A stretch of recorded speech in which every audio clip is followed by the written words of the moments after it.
Hello friends, welcome back to my channel. Last video में हम लोगों ने डिस्कस करा था about demand of the commodity. हमने नया चैप्टर स्टार्ट करा था बेसिकली देखा जाए तो।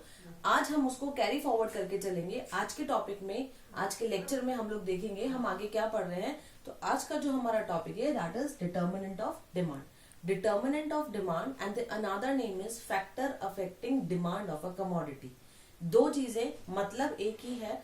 बोर्ड में कई बार 3 मार्क्स में या 4 मार्क्स में पूछा जाता है explain the determinant of demand और describe the factors affecting demand of a commodity. दोनों का मतलब सेम है, so don't get confuse in the board exams, क्योंकि उस वक्त टाइम कम होता है और प्रेशर बहुत ज्यादा होता है। तो इन चीजों का हमें ध्यान रखना जरूरी है। Now let's discuss the topic. अब डिटर्मिनेंट्स ऑफ डिमांड वो सारे फैक्टर्स जो किसी भी कमोडिटी की डिमांड को क्या करते हैं, अफेक्ट करते हैं, चेंज करते हैं। तो वो क्या क्या हो सकते हैं। सबसे पहला हमारा आता है price of given commodity. Now price of given commodity का मतलब होता है वो कमोडिटी जो आप परचेज कर रहे हैं या मैं परचेज कर रही हूँ या anyone who is purchasing that commodity, हम उसकी प्राइस की बात करते हैं। कैसे? जैसे मान लीजिए आप बाजार जाते हैं, बाजार में आपने फ्रूट्स खरीदे, जो भी फ्रूट XYZ आप खरीद रहे हैं, suppose you are purchasing apple, mango, banana. अगर 3 खरीद रहे हैं तो 3, 2 खरीद रहे हैं तो 2, 1 खरीद रहे हैं तो 1। जो आप खरीदते हैं अगर उसकी प्राइस ज्यादा है तो हम उसकी कम क्वांटिटी परचेज करेंगे, और अगर प्राइस कम है तो हम ज्यादा क्वांटिटी परचेज करेंगे। फॉर एग्जाम्पल, बीच में ऑनियंस के जो प्राइसेस हैं वो बहुत ज्यादा बढ़ गए थे, राइट। आई थिंक 80, 100, 120 तक भी उनका प्राइसेस चला गया था। उस कंडीशन में लोगों ने क्या करा था, प्याज खाना कम कर दिया था। क्यों कम कर दिया था? डिमांड कॉन्सेप्ट क्या कहता है, if the price of a commodity increases, demand of the particular commodity decreases. वही चीज वहां हुआ, वही चीज यहाँ होगा।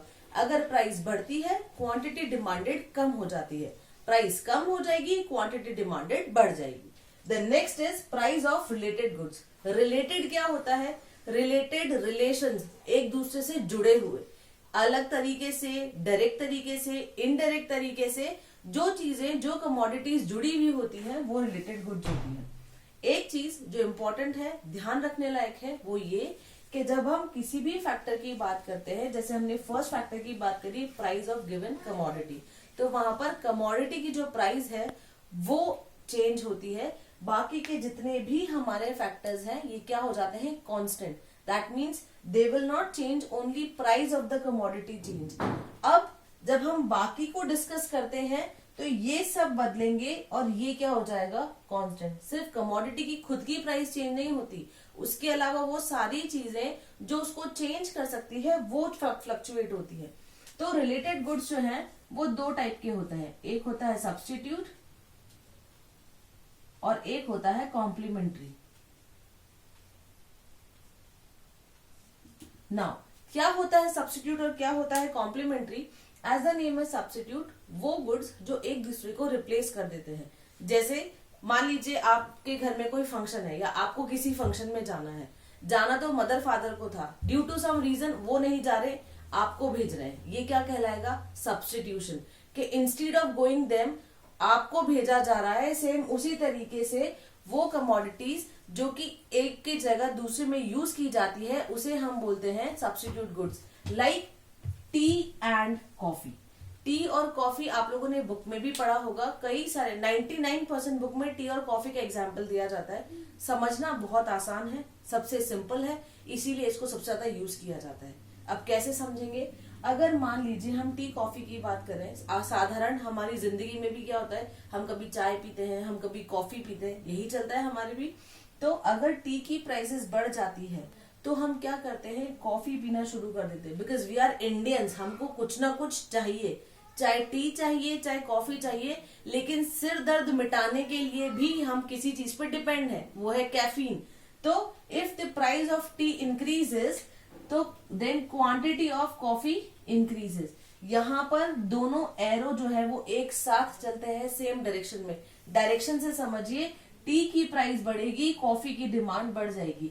अगर टी की प्राइस जो है वो कम हो जाती है तो कॉफी की डिमांड क्या हो जाएगी, कम हो जाएगी।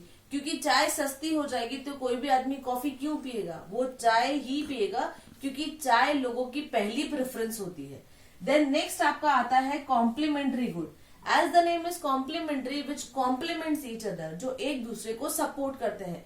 फॉर एग्जाम्पल, अगर मान लीजिए पेट्रोल की प्राइसेस बढ़ जाती है, जो कि एज यूजुअल बढ़ती रहती है, तो वो सारे फोर व्हीलर्स जो पेट्रोल बेसिस पे चलते हैं, उन कार्स की डिमांड क्या हो जाएगी, कम हो जाएगी।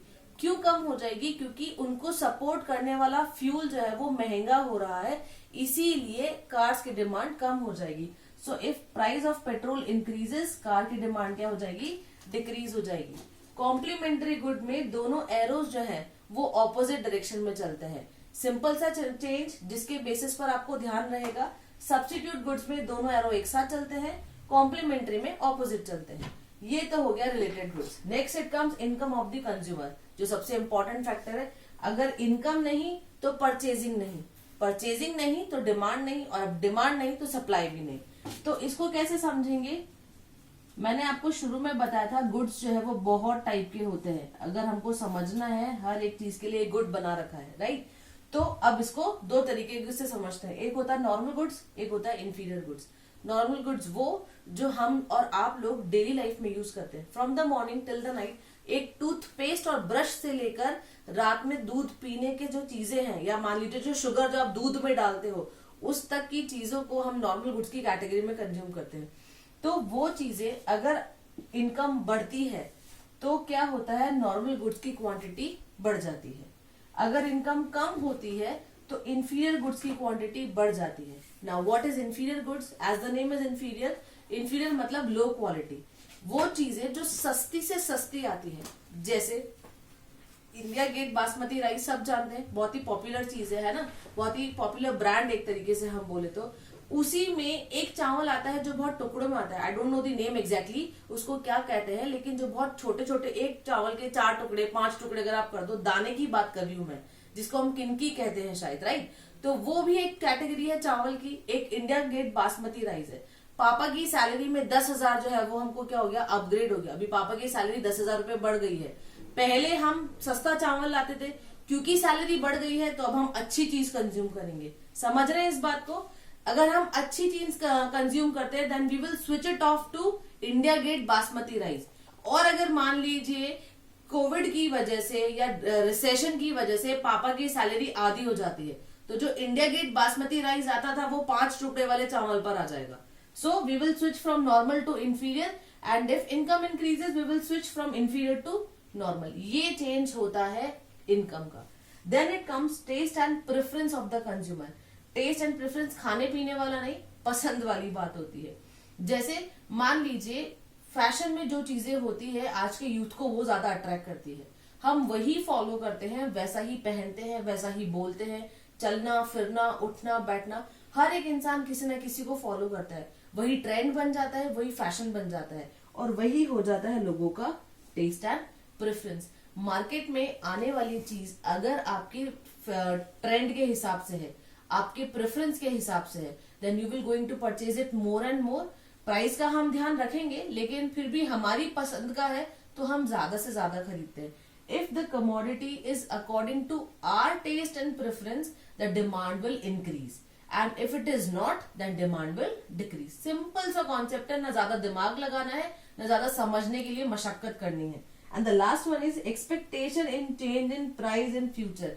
आने वाले वक्त में कभी किसी कमोडिटी की प्राइस अगर बढ़ने वाली है तो हम प्रेजेंट में भी उसको महंगे से महंगे दाम पे खरीद लेते हैं। जैसे हमको मालूम है 2 दिन बाद पेट्रोल की प्राइस बढ़ने वाली है। आज भी पेट्रोल महंगा है, फ्री में नहीं मिल रहा, लेकिन फिर भी मान लीजिए 5 रुपए 10 रुपए का 2 दिन बाद और बढ़ जाएंगे पेट्रोल पे, तो हम क्या करते हैं, भैया घर में जितनी भी गाड़ियां हैं सबके टैंक फुल करवा लो। क्यों? पेट्रोल की प्राइस बढ़ जाएगी।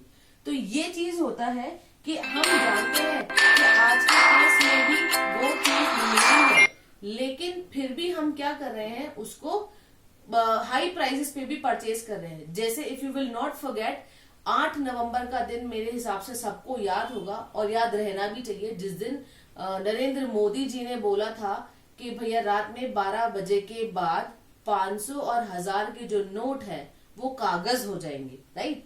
तो लोगों ने क्या करा, क्योंकि उनको मालूम था, ये तो चलो राइज इन प्राइस की बात करूं, ये एक एग्जाम्पल है समझाने के लिए कि जब 12 बजे के बाद क्या हो जाएगा, जो पैसा आपके पास है वो एक तरह से वेस्ट हो जाएगा, कचरा हो जाएगा, चाहे आप उसको आग लगाओ, अब वो किसी काम का नहीं है। वो कारें जो बहुत महंगी थी हमने खरीद ली, गोल्ड जो ऑलरेडी बहुत ऊंचे दामों पे चल रहा था हमने खरीद लिया। क्यों? आने वाले टाइम में कुछ चीज बदलने वाली है, उसकी वजह से हम आज के टाइम पे भी हाई प्राइस पे चीजों को परचेज कर रहे हैं। That is expectation in change in price in future. तो आई थिंक आप लोगों को ये चीजें समझ में आई होंगी, आई होप क्लियर हो गई होंगी। अगर फिर भी किसी के कोई डाउट्स या कोई भी क्वेरीज है तो आप नीचे कमेंट बॉक्स में लिख सकते हैं। और अगर आपको मेरा वीडियो अच्छा लगा हो तो प्लीज इसको लाइक कीजिए, शेयर कीजिए और सब्सक्राइब कीजिए। Thank you.